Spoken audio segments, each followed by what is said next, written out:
போன financial year முதலீட்டாளர்களுக்கு ஒரு பெரிய புயல் மாதிரி தான் இருந்துச்சு. ஆனா ஒவ்வொரு புயலும் நமக்கு சில பாடங்களை கத்துக் கொடுக்கும் இல்லையா? அப்படி என்னென்ன விலை மதிப்பில்லாத பாடங்களை நம்ம கத்துக்கிட்டோம்னு தான் இப்ப நாம பார்க்க போறோம். இந்த கேள்வி நம்ம எல்லாரும் மனசுலயும் கண்டிப்பா இருக்கும் இல்லையா?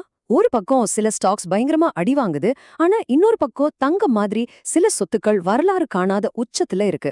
இந்த முரண்பாட்டுக்கு பின்னாடி இருக்கிற மர்மத்தை தான் நாம இப்ப விளக்க போறோம். இந்த நம்பர்ஸ கொஞ்சம் பாருங்களேன். தங்கம் 60%, வெள்ளி 130% வரைக்கும் லாபம் கொடுத்திருக்கு. ஆனா அதே சமயம் ஐடி, ரியல் எஸ்டேட் மாதிரி துறைகள்ல 20% நஷ்டம். அப்பப்பா, இந்த பெரிய வித்தியாசம் தான் போன வருஷத்தை ஒரு சுவாரஸ்யமான புதிரா மாத்துச்சு. சரி, இந்த குழப்பமான வருஷத்தை நாம 4 சிம்பிளான பகுதிகளா பிரிச்சு பார்க்கலாம். முதலீட்டு புதிர்ல ஆரம்பிச்சு நம்ம முதலீட்டாளர் மனநிலை, ஒரு ஸ்ட்ராங்கான போர்ட்ஃபோலியோவை எப்படி உருவாக்குறது, அப்புறம் எதிர்பாராத விஷயங்களுக்கு எப்படி தயாராகிறதுன்னு எல்லாத்தையும் ஒன்னொன்னா பார்ப்போம். சரி, வாங்க முதல் பகுதிக்குள்ள போலாம். மார்க்கெட்டோட இந்த விசித்திரமான போக்குக்கு பின்னாடி இருக்கிற நம்பர்ஸ் என்ன சொல்லுதுன்னு கொஞ்சம் ஆழமா பார்க்கலாம்.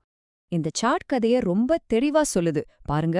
பங்குகள்ல நெகட்டிவ் ரிட்டர்ன்ஸ் வந்தப்போ தங்கம் +60%, கடன் பத்திரங்கள் +8%ன்னு லாபம் கொடுத்திருக்கு. இதுக்கு பேரு தான் மார்க்கெட் டைவர்ஜென்ஸ், அதாவது எல்லா சொத்துக்களும் ஒரே டைரக்ஷன்ல போகாதுங்கிறதுக்கு இது ஒரு சூப்பர் உதாரணம். இங்கதான் விஷயமே இன்னும் இன்ட்ரெஸ்டிங் ஆகுது. பொதுத்துறை வங்கிகள் 30% லாபம் கொடுக்கும்போது ஐடி துறை 20% நஷ்டத்தை சந்திச்சிருக்கு. ரெண்டுக்கும் நடுவுல கிட்டத்தட்ட 50% வித்தியாசம். இதோட அர்த்தம் என்னன்னா, நீங்க எந்த துறையில முதலீடு செஞ்சீங்கிறது தான் உங்க லாப நஷ்டத்தை முழுசா தீர்மானிச்சிருக்கு. சரி, இப்ப அடுத்த பகுதிக்கு போகலாம். நம்பர்ஸை தாண்டி நாம முதலீட்டாளர்களோட மனநிலையை கொஞ்சம் பார்க்கலாம். நாம பொதுவா என்னென்ன தவறுகள் பண்றோம், அதை எப்படி தவிர்க்கலான்னு தெரிஞ்சுக்கலாம் வாங்க.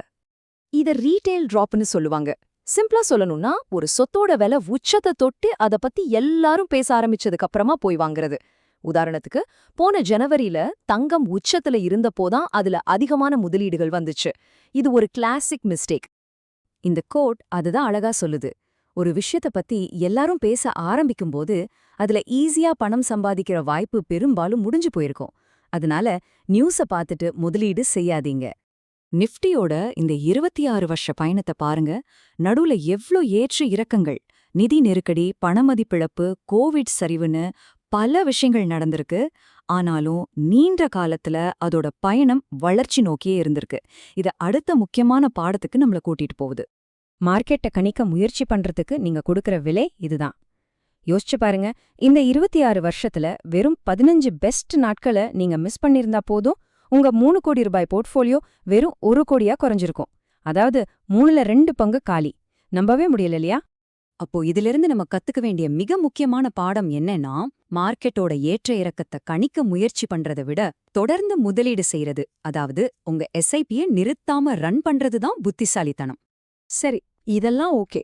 ஆனா ஒரு ஸ்ட்ராங்கான போர்ட்ஃபோலியோவை எப்படி உருவாக்குறது, சந்தை புயல்ல சிக்காம தப்பிக்கிற ஒரு கப்பலை எப்படி கட்டுறதுன்னு இப்ப கத்துக்கலாம் வாங்க.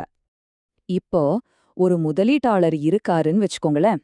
அவரு தன்னோட முழு பணத்தையும் பங்குச் சந்தையில மட்டும் போட்டிருந்தா போன வருஷ இறுதியில அவர் நஷ்டத்தை தான் சந்திச்சிருப்பார். ஆனா இன்னொருத்தர் கொஞ்சம் ஸ்மார்ட்டா யோசிச்சு பங்குகள், தங்கம், கடன் பத்திரங்கள்னு தன்னோட முதலீட்ட பிரிச்சு போட்டிருக்காரு. பாருங்க, பங்குச்சந்தை சரிஞ்ச போதும் அவரோட ஒட்டுமொத்த போர்ட்ஃபோலியோ பாசிட்டிவ் ரிட்டர்ன் கொடுத்திருக்கு. இதுதான் சொத்து ஒதுக்கீட்டோட பவர். இது நிஜத்துல நடந்த ஒரு விஷயம். என் ஃப்ரெண்டோட போர்ட்ஃபோலியோல 45% ஐடி பங்குகள்ல குவிஞ்சிருந்துச்சு. அதனால ஐடி செக்டார் விழுந்தப்போ அவரோட போர்ட்ஃபோலியோ மார்க்கெட்டை விட 2 மடங்கு அதிகமா சரிஞ்சுது. ஒரே இடத்துல முதலீட்டை குவிக்கிறது எவ்ளோ ஆபத்துன்னு இது காட்டுது. நாம எப்பவும் மதிப்பீட்டின் அடிப்படையில தான் முதலீடு செய்யணும்.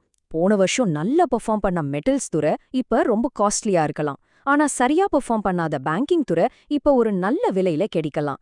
இதுதான் வேல்யூ இன்வெஸ்டிங். சரி, நாம கடைசி பகுதிக்கு வந்தாச்சு.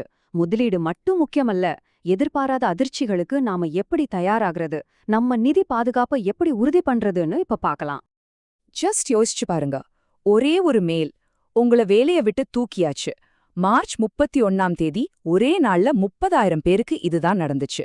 ஒரே ஒரு வருமானத்தை மட்டும் நம்பி இருக்கிறது எவ்ளோ பெரிய ரிஸ்க்குங்கிறதுக்கு இது ஒரு வலிமையான உதாரணம். இந்த மாதிரி நம்ம சுத்தமா எதிர்பார்க்காத ஆனா பெரிய தாக்கத்தை ஏற்படுத்துற ஒரு நிகழ்வுக்கு பேர்தான் பிளாக் ஸ்வான் ஈவெண்ட். கோவிட் ஒரு பெர்ஃபெக்ட் உதாரணம். இந்த மாதிரி நிகழ்வுகள் எப்ப வேணா நடக்கலாம். அதுக்கு நாம எப்பவும் தயாரா இருக்கணும். இந்த மாதிரி சரிவுகளை ஒரு வாய்ப்பா மாத்திக்க கையில கொஞ்சம் பணத்தை எப்பவும் வச்சிருக்கணும். இதுக்கு பேரு தான் ட்ரை பவுடர். மார்க்கெட் பயங்கரமா சரியும் போது, மத்தவங்க பயந்து விக்கும்போது, நாம குறைஞ்ச விலையில நல்ல பங்குகளை வாங்க இந்த பணம் உதவும். ஆஹா, நாம கத்துக்கிட்ட பாடங்கள வச்சு ஒரு ஆக்ஷன் பிளான பாத்துரலாம். முதல்ல, உன் மாச செலவுக்கு ஒரு அவசர நிதி. அப்புறம், உங்க சொத்து ஒதுக்கீட்ட முடிவு செய்யுங்க. உங்க எஸ்ஐபிய நிறுத்தவே நிறுத்தாதீங்க. முதலீட்ட பல துறைகள்ல பிரிச்சு போடுங்க. வேல்யூவேஷனை பார்த்து வாங்குங்க. கடைசியா, கையில கொஞ்சம் பணத்தை வாய்ப்புக்காக வச்சுக்கோங்க. இறுதியா இந்த ஒரு கேள்வியோட நான் முடிக்கிறேன். அடுத்து மார்க்கெட்ல என்ன வேணா நடக்கலாம். அத சமாளிக்க உங்களோட போர்ட்ஃபோலியோ தயாரா இருக்கா? உங்க நிதி எதிர்காலம் உங்க கையில தான் இருக்கு. யோசிச்சு புத்திசாலித்தனமா செயல்படுங்க.